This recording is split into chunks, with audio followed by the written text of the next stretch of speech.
हजरत अम्र बिन आस रज़ी अल्लाह तआला, ये वो सहाबी हैं जिन्होंने मिस्र फतह किया था। देखो कितना तकवा था।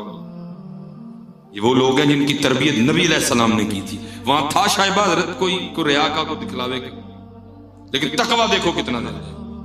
अब फरमाते जब मिस्र फतह हो गया ना, मिस्र के बादशाह का ताज नहीं मिल रहा था और मैं बड़ा परेशान था कि हजरत उमर फारूक रज़ी अल्लाह तआला अन्हु को क्या जवाब देना है, किधर गया ताज, क्यों इतनी गफलत बरती गई। उस ताज से कितनी इस्लाम की खिदमत होनी थी, उसमें कितने कीमती कीमती हीरे और लाल जड़े हुए थे। मैं बड़ा परेशान था कि कहां से ताज ढूंढ के लाऊं, बड़ी तलाश की, नहीं मिल रहा कोई भी। और फरमाते देखता क्यों एक शख्स मेरी तरफ बढ़ता आ रहा है, उसने मुंह छुपा रखा है, उसके हाथ में एक थैला है। फरमाते जैसे जैसे करीब आ रहा है क्या देख रहा हूं, जूती का तस्मा टूटा हुआ है। जब और करीब आया तो क्या देखता हूं, कपड़े जगह जगह से फटे हुए हैं, पैबाद लगे हुए, टाकियां लगी हुई, इंतहाई गरीब और मुफलिस आदमी।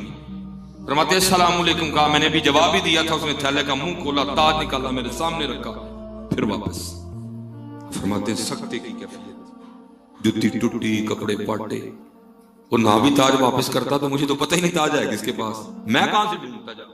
वो इतनी मुफलिसी होने के बावजूद भी ताज वापस कर गया। वो ये तो कोई फरिश्ता है, ये तो अल्लाह का मुकर्रब आदमी है, लेकिन मुंह उसने छुपाया हुआ है।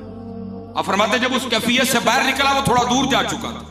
और फरमाते मैंने पीछे से आवाज देके कहा ठहरो, ठहर गए। और फरमाते मैंने कहा मुंह मेरी तरफ कर, उसने कर लिया। और फरमाते मैंने कहा कपड़ा नीचे कर, दिखा मुझे तू कौन है। और फरमाते उसने कपड़ा कोई नहीं नीचे किया और आगे से कहता क्या, ऐ अम्र बिन आस, मैंने ताज तेरे लिए तो नहीं वापस किया कि तुझे अपना मुंह दिखाऊं,